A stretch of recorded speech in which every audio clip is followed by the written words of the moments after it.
Meantime, a voting session in the state house was canceled after a representative tested positive for COVID-19. This after he was at the Capitol on Tuesday. Our Evan Hinckley investigated how many other state lawmakers and staffers could be impacted. He joins us now live. Evan? Yeah, good evening, Amanda, Matt. Republican Representative Paul Schemmel had tested positive for COVID-19 today, and that's what caused today's voting session to be canceled. Now begins the work of contact tracing. Anyone who is around Schemmel will need to self-quarantine for 14 days. 2 days ago, again, Schemmel was up at the state capitol, which means many lawmakers will have to self-quarantine as part of this process. Some say this means it's slowing down the legislative process, but others say this is a hurdle that they can jump.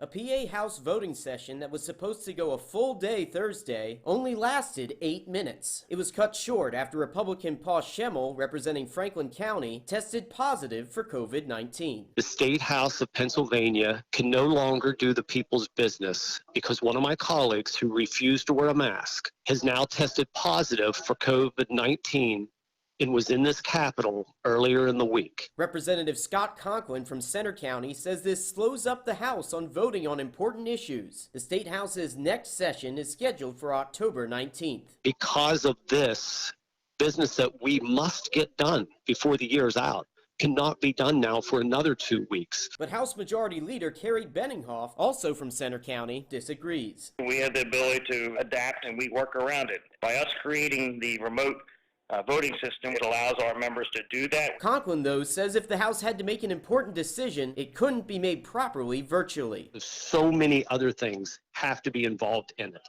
that it makes it very difficult. Again, when a bill comes up, you have debate, you have people talking, inquiries. None of that is able to be done in a fluid manner. There has to be people in person. You could not have a structured environment without the interaction between the legislatures one-on-one. While the legislative process is important, what we do is important. People's safety and their health is paramount.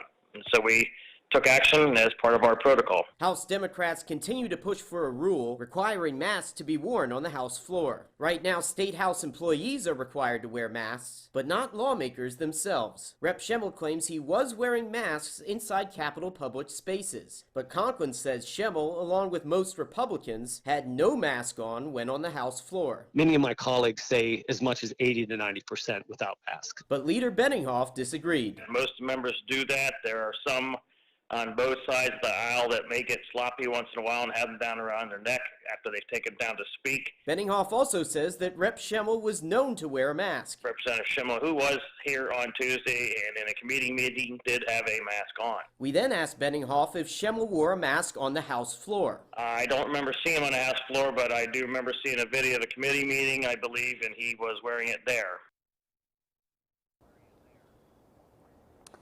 Now, this is not the first time that a state rep has tested positive for the coronavirus. Back in May, Representative Andrew Lewis from Dauphin County, he also tested positive for the virus at that time.